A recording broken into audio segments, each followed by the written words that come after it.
Ya saya kira begitu ya. Agendanya sudah dibicarakan tadi dan kami juga sudah clear bahwa cocok baru cocok. Dan hari ini saya menemukan ada chemistry ke depan. Belum datang untuk klarifikasi dengan beliau terkait dengan konten dan lain-lain.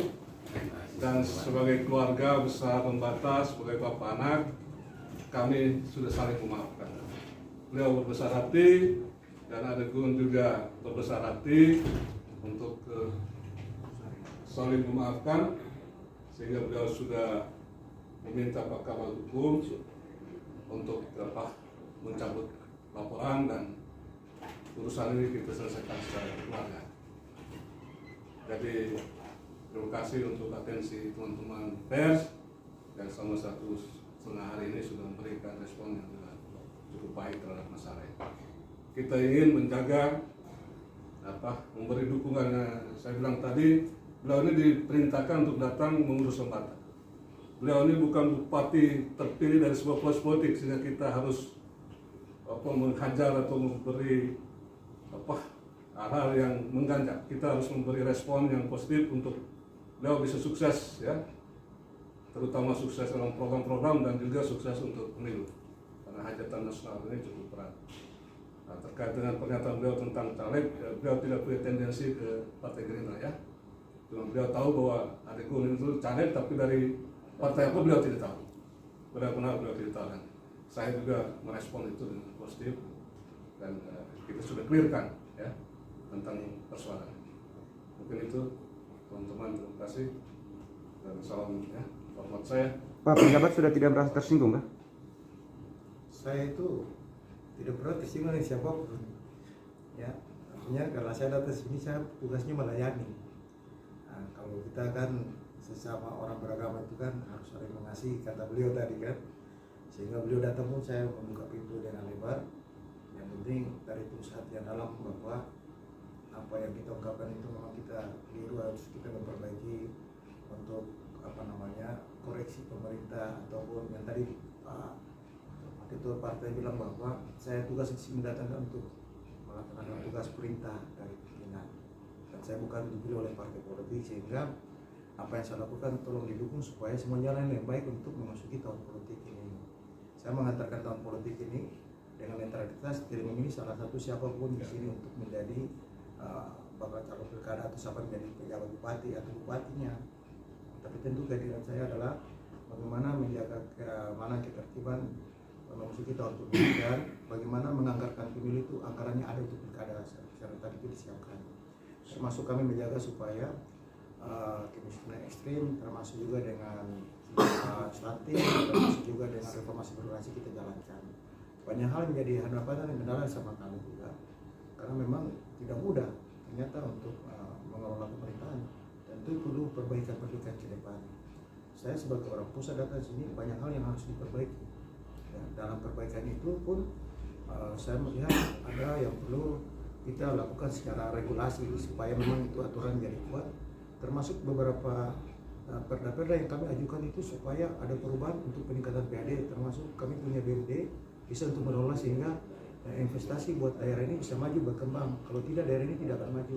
Mungkin ini sudah masuk tahun ke-24 ulang tahun Kabupaten Lembata ini, ya, tetapi dan tahun 24 ini kalau kita tidak berubah untuk bekerja lebih maju ke depan lagi dengan perubahan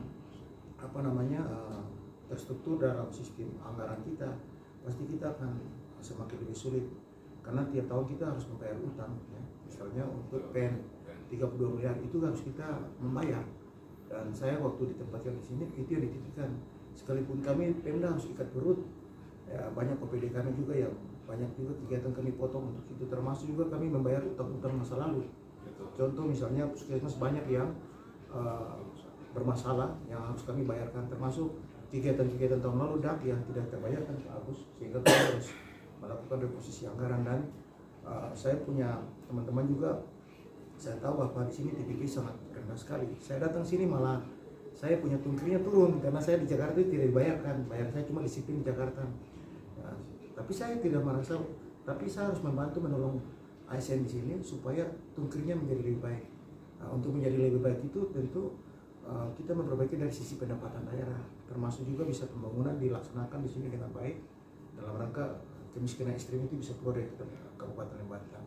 Banyak hal yang sudah saya ke Jakarta untuk mencari kegiatan program sehingga dibantu di sini. Ya, memang kemarin itu beberapa kegiatan yang kami sudah bicarakan di tingkat pusat. Ya, mudah-mudahan kalau 2024 saya cuma sampai 1 tahun saja.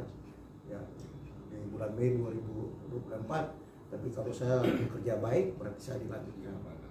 Perpanjang sampai dengan bulan November untuk pilkada selanjutnya, pilkada serentak. Tapi kalau misalnya saya punya kinerjanya tidak bagus, mungkin yang diusulkan lain, mungkin orang lain yang datang di sini. Ya, karena itulah saya minta dukungan. Kalau misalnya apa yang saya lakukan masih kurang, saya mohon maaf, mungkin belum semampu yang bisa saya lakukan. Tapi sebagai orang yang punya tanggung jawab di tugas di sini, saya berusaha apa yang saya lakukan. Ya, mulai dari diri saya membawa keluarga saya tinggal di sini, ya, supaya saya bekerja itu lebih fokus. Apa gunanya kalau saya pergi keluar ke tempat lain, kalau istri dan anak saya tinggalkan di sini? Berarti saya anggap Lembata adalah rumah saya. Rumah saya di Jakarta tidak terurus, tidak ada yang urus. Yang urus di Jakarta supir saya yang urus. Rumah saya datang cuma kasih nyala lampu. Setelah itu dia balik lagi ke rumahnya, tapi saya di sini setiap saat di sini. Kalau saya pergi itu pasti ada sesuatu yang paling penting dan memang itu sangat bermanfaat untuk orang Lembata. Kalau enggak saya tidak akan tinggalkan Lembata karena Lembata ini sudah menjadi rumah kedua saya, tapi sekarang ternyata jadi rumah pertama saya. Karena ternyata rumah saya yang di Jakarta dinyalain cuma pada waktu sore hari, Pak, malam hari. Sekarang ini rumah saya di sini saya harus setiap hari. Ya, sehingga apa yang saya lakukan adalah pengabdian benar-benar untuk melayani di sini. Ya, setiap waktu ke waktu saya ketemu tokoh agama, saya ketemu tokoh masyarakat. Bagaimana kita membuat supaya masyarakat ini terbebani dalam masalah-masalah kemiskinan ini bisa keluar dari situ. Karena kemiskinan di kita juga secara terstruktur. Ya, kemarin kami bicarakan di Jakarta mengenai lembaga adat desa. Ya, di sini kita punya hak wilayah. Saya sudah bicarakan dengan Kementerian Pendidikan Kebudayaan masalah hak wilayah pengakuan masyarakat hukum adat untuk tanah wilayah ini bisa diatur, bisa disertifikasi. Saya juga kemarin sudah bicara mereka nanti kasih bantuan untuk dari Bank Dunia dalam rangka kita bagaimana penataan lembaga adat di kita sini, sehingga ada yang tidak berkembang sesuai dengan zaman, kita akan memperbaiki. Ya, contoh misalnya kemarin kami diskusi dengan beberapa pihak terkait di Jakarta, saya undang mereka di kantor saya di Jakarta supaya misalnya contoh ya di sini kalau orang mau nikah, ini mohon maaf ini cuma diskusi. Kalau ada orang nikah kan pakai belis, Pak. Ada binatang yang cukup mahal ya, dan itu harus membeli dari orang lain dan harus dipakai sebagai bayaran harta. Saya tuh berpikir bagaimana kalau itu kita Pemda punya uang, kita beli, kita taruh. Nanti kalau ada orang ini tinggal dia pakai untuk dibuat secara kekeluargaan, artinya secara adat saja. Tapi jangan dibeli lagi, sehingga jangan sampai orang lain menjadi miskin, Pak, karena harus dibeli. Itu kemarin kami bicarakan bagaimana kami akan membuat itu dengan universitas terbuka juga, supaya pengembangan adat budaya ini, Pak, tetap terjaga, tetapi jangan memiskinkan orang secara terstruktur. Itu contoh misalnya itu yang kemarin kami bicarakan di Jakarta dengan beberapa perguruan tinggi. Ya, dan hari ini terjadi kalau tidak cocok kan. Ya, jadi saya sudah kenal Pak Agus, ternyata orang yang baik ya. Mudah-mudahan Pak Agus nanti kalau menjadi anggota legislatif menjadi pasti orang yang baik. Amin. Amin. Dan sebagai pemerintah kami punya tugas melaksanakan koordinasi pimpinan untuk semua partai politik di sini secara sama dalam rangka bagaimana menjaga masing-masing dengan konstituennya untuk menjaga rasa aman dan damai di setiap masyarakat supaya memasuki tahun politik ini semuanya benar-benar aman dan damai. Itu dari saya. Terima kasih. Pak Agus, ini atas inisiatif sendiri atau dipanggil oleh Pak Penjabat atau niatan untuk datang meminta maaf secara tulus?